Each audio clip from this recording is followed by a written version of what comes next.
Hi, I'm Bill Seelove. I'm a fourth-year medical student. I'm going to talk to you about amenorrhea. But before we get into amenorrhea, let's look into what it is that goes into making a period happen to begin with. You start off with a signal from the hypothalamus.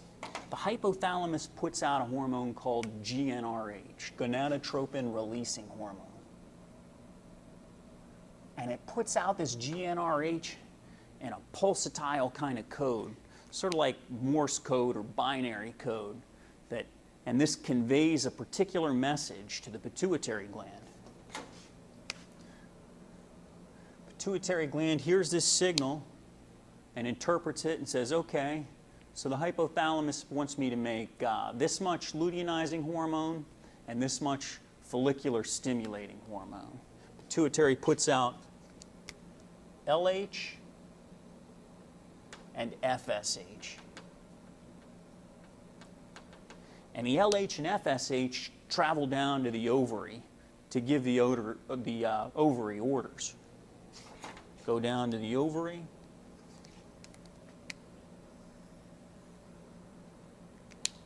And these hormones go over to a follicle, which is just basically an egg that's surrounded by granulosa cells that are kind of cuboid shaped. And around the granulosa cells are spindle-shaped theca cells.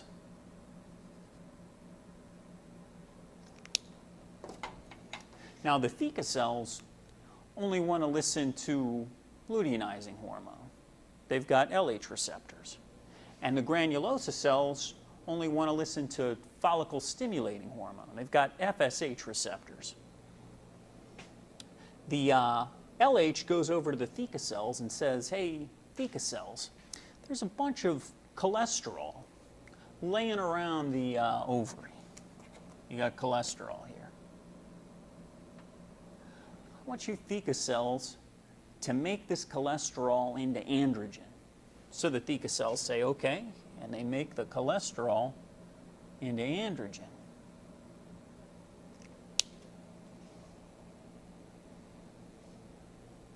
Then the FSH goes over to the granulosa cells and says, do you see what those theca cells have done? They've made a bunch of androgen. This is a mess. Can you make something useful out of this androgen? Can you cook it up into estrogen for me? And the granulosa cells say, sure, yeah, we can do that. We'll make some estrogen. So they convert the androgen into estrogen. And the estrogen is great for the follicle. It helps the ovum develop and mature, and it helps the follicle as a whole develop and mature, from a primary follicle into a secondary follicle and then a Graafian follicle. I kind of like to think of the whole thing really like a barbecue. It's kind of like the pituitary is a master chef, and he's yelling out orders to his workers. First he yells out, hey, let's cut up some hamburger meat. LH is like, let's cut up some hamburger meat. And this order goes down to the theca cells, who are like butchers. And they say, yeah, sure, we can do that. And they cut up cholesterol, which is like a side of beef, cut it up into ground chuck, which is like androgen, raw hamburger meat. And then the pituitary says, yeah, okay, that's enough raw hamburger meat. Fry up some of that hamburger meat. FSH, fry up some hamburger meat. This order goes down to the granulosa cells, and the granulosa cells are like cooks. And they're like, we will cook up the hamburger meat, no problem. So they take the androgens and they cook it up into estrogen, like making juicy, tasty quarter pounders out of raw meat. And that's what the estrogen is. And estrogen, as we just said, is really good for the follicle, helps it develop and grow. That's the local effect of estrogen, but estrogen also, some of it ends up getting out into the peripheral circulation. and estrogen ends up getting over to the uterus. And when the estrogen gets to the uterus, starts telling the uterus what to do. It says, hey, uterus, I'll tell you what.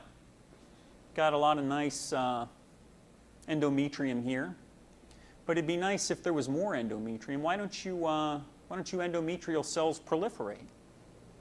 So the endometrial cells do. They proliferate. They start multiplying.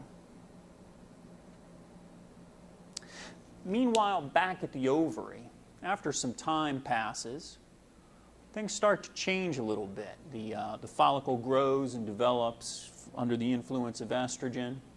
And then after a while, theca cells and granulosa cells stop making androgens and estrogen and start turning over production into progesterone.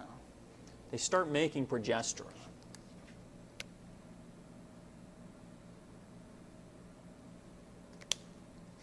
Here's a follicle and starts to make progesterone.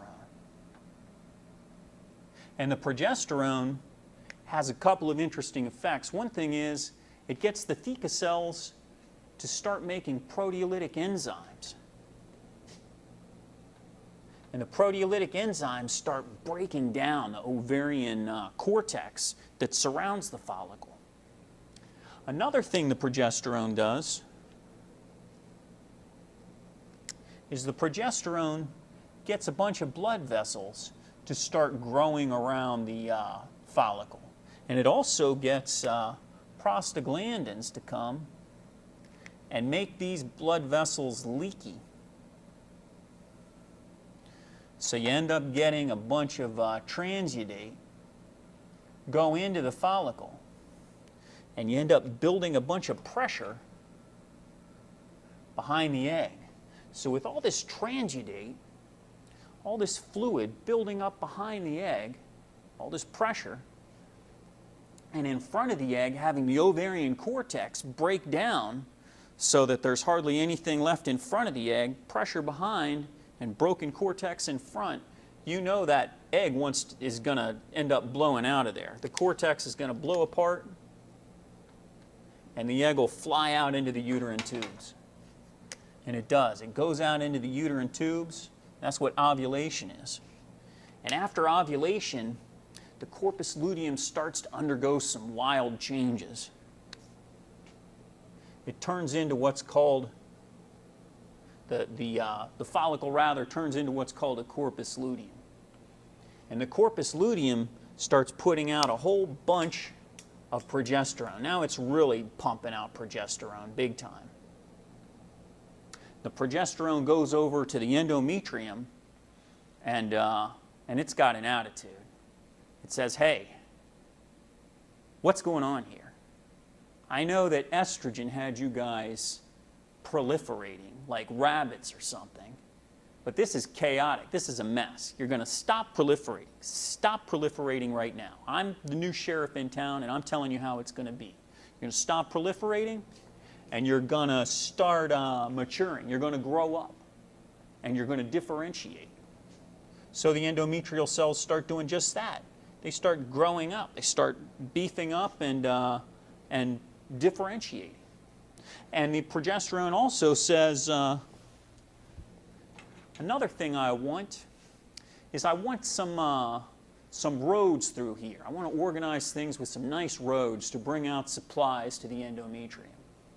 So you end up getting